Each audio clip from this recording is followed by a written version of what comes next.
শেখ শাহজাহানের প্রতিচ্ছবি এবার পূর্ব বর্ধমানের জামালপুরে শেখ ফিরোজের।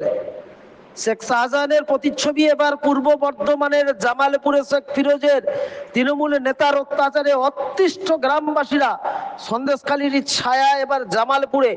শেখ শাহজাহানের মতো সন্ত্রাস, অত্যাচার, জুলুমবাজি করার অভিযোগ উঠল জামালপুরের তৃণমূল নেতা শেখ ফিরোজের বিরুদ্ধে। জামালপুরের বেরুগ্রাম অঞ্চলের মানুষজন এবার সরব হয়েছে এই তৃণমূল নেতার অত্যাচারে। তাদের অভিযোগ, এই তৃণমূল নেতা নিজেকে বিভিন্ন সাংসদ, এমএলএ ঘনিষ্ঠ বলে এলাকায় প্রভাব দেখাতে শুরু করে। তার বিরুদ্ধে মানুষ কথা বলতে পারে না। গোটা ঘটনাকে ঘিরে তুমুল শোরগোল জামালপুরের রাজনৈতিক মহলে।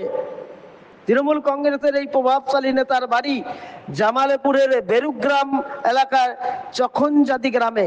এলাকার মানুষজন জানিয়েছেন শেখ ফিরোজ কোনো বড় মাপের নেতা নয়, তবে তার স্ত্রী 2008 সাল থেকে টানা পঞ্চায়েত প্রধান। তাদের অভিযোগ, স্ত্রী পঞ্চায়েত প্রধান হওয়ার পর থেকেই তিনি বেরুগ্রাম অঞ্চলের বেতাজ বাদশা মনে করেন নিজেকে। তার বিরুদ্ধে আবার সন্দেশখালীর মতো আন্দোলন শুরু করে দিয়েছে এলাকাবাসী। তৃণমূল কংগ্রেস এই নেতার বিরুদ্ধে অভিযোগ, একাধিক অসৎ পথে এই নেতা টাকা কামিয়ে নিজেকে বেতাজ বাদশা মনে করছে। লুটপাট, হুমকি, মসজিদের অর্থ হাতিয়ে নেওয়া সহ বিভিন্ন অভিযোগ রয়েছে তার বিরুদ্ধে। যদিও শেখ ফিরোজ তার বিরুদ্ধে ওটা অভিযোগ অস্বীকার করে পাল্টা তৃণমূল অঞ্চল সভাপতির বিরুদ্ধে ক্ষোভ উগরে দিয়েছেন। অভিযোগের পাল্টা জবাব দিয়েছেন অঞ্চল তৃণমূলের সভাপতি শেখ শাহাবুদ্দিন। ইতিমধ্যেই চখনজাতি, বেলগ্রাম সহ একাধিক এলাকার মানুষজন একত্রিত হয়ে এই বেতাব বাদশার বিরুদ্ধে ক্ষোভে ফেটে পড়েছেন। ব্যুরো রিপোর্ট, সৃষ্টি সকাল, নিউজ বাংলা। এই পার্শ্ববর্তী গ্রামের মসজিদের সম্পত্তি, আমাদের একটা সম্পত্তি পাশে আছে এই সামনে 4 কাঠা সম্পত্তি, ওটাকে একজনকে বিক্রি দেওয়া হয়ে গেল। সেইটাও আমরা ঘুরিয়েছি, সেটা 2 লাখ টাকায় বিক্রি দেওয়া হয়ে গেল, সেটাও আমরা ঘুরিয়ে নিই। আমরা একতলাটা তৈরি করার পর উনি ওইটা ওপরে তৈরি করেছিলেন। হ্যাঁ, তারপরে উনি ওই জিমখানায় বানিয়েছিল, তখন মানুষ কেউ কিছু বলতে পারে, মানে মারধর করছে, যাকে পাচ্ছে তাকেই। মিথ্যা অভিযোগ।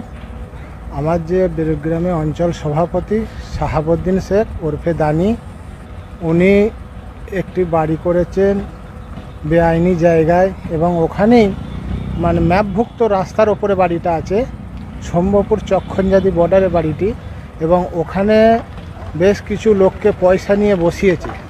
ওগুলো আমি প্রতিবাদ করাই। আমাকে মিথ্যা মামলায় ফাঁসানো হচ্ছে এবং মিথ্যাভাবে চক্রান্ত করা হচ্ছে, যাতে আমি একটু আমাকে দমাতে পারে, কিন্তু ওটা নয়। ও এতই মিথ্যাভাবে মানুষের কাছে প্রলোভন দিয়ে টাকা নিয়েছে, আর পয়সা মানুষকে কিছু কেমন করে দিয়ে একটা মানে দল তৈরি করেছে, মানুষকে ধমকানো, চমকানো, মানুষকে জোরজবস্তি করে কিছু আদিবাসীদের জমি কিনেছে, বর্গা জমি কিনেছে। এগুলো আমি মানুষ আমার কাছে আসে, আমি প্রতিবাদ করাই। ওই জন্য ওনার নাকি কোনো খারাপ লেগেছে কথাটা, তা ওই জন্য আমাকে মিথ্যা চক্রান্তে ফাঁসাচ্ছে। এখন উনি দুটো 4 চাকার মালিক, উনি কোথায় পেলেন? ওনা ভাঙাচুরা ব্যবসা করতো, উনি ভাঙাচুরা টিন ভাঙা ব্যবসা করতো 13 সালের আগে। 13 সালে পার্টিতে এসে বিরাট সাম্রাজ্য গড়ে তুলেছে। লক্ষ লক্ষ টাকার বর্ধমানে জায়গা কিনে বাড়ি তৈরি করছেন। উনি যে বেআইনি জায়গায় ওনার বাড়িটি আছে, তদন্ত করলে দেখা যাবে যে ম্যাপভুক্ত রাস্তায় চক্ষনজাতি শম্ভপুর এলাকায় বাড়িটি ওনার বাপ চেয়ে খেত। সেই মানুষটা এত করলে কি করে? জায়গাটা আমাদের পৈতৃক সম্পত্তি, আমরা কয়েক পুরুষ ধরে এটা ভোগ করছি।